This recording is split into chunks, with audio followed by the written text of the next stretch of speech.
നടൻ സിദ്ദീഖിനെതിരായ പീഡന പരാതിയിൽ യുവനടിയുടെ രഹസ്യമൊഴി നാളെ രേഖപ്പെടുത്തും. തിരുവനന്തപുരം കോടതിയിൽ വനിതാ മജിസ്ട്രേറ്റാണ് മൊഴി രേഖപ്പെടുത്തുക. നടിയുടെ വൈദ്യപരിശോധന നടത്തി. തിരുവനന്തപുരത്തെ മസ്കറ്റ് ഹോട്ടലിനോട് രേഖകൾ ഹാജരാക്കാനും നിർദ്ദേശം നൽകിയിട്ടുണ്ട്. മാനസ മനോജുണ്ട് വിവരങ്ങൾ നൽകാൻ. മാനസ, ഗുരുതരമായ പീഡന വിവരങ്ങളാണ് ഈ അന്വേഷണ സംഘത്തിന് മുൻപിൽ യുവതി മൊഴിയായി നൽകിയത്. അതിനെ തുടർന്നാണ് രഹസ്യമൊഴി രേഖപ്പെടുത്തുക എന്നുള്ള നീക്കത്തിലേക്കും കടക്കുന്നത്. വിവരങ്ങൾ എങ്ങനെയാണ് വിശദമായി?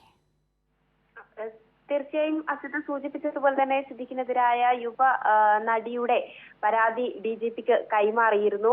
ഈ പരാതിയിൽ തന്നെ ഗുരുതര ആരോപണങ്ങൾ തന്നെയാണ് ഉന്നയിച്ചത്.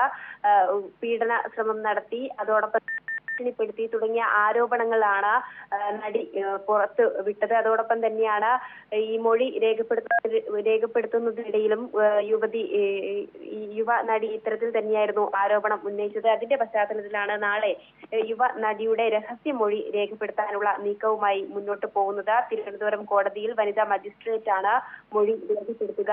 ഈ മസ്കറ്റ് ഹോട്ടലിൽ വെച്ചാണ് ഇത്തരത്തിൽ പീഡനത്തിന് ശ്രമിച്ചത് എന്നതായിരുന്നു പരാതിയിൽ ഉണ്ടായിരുന്നത്. അതുകൊണ്ട് തന്നെ തിരുവനന്തപുരത്തെ മസ്കറ്റ് ഹോട്ടലിനോട് സംഭവ ദിവസത്തെ രേഖകൾ ഹാജരാക്കാനും നിർദ്ദേശം നൽകിയിട്ടുണ്ട്.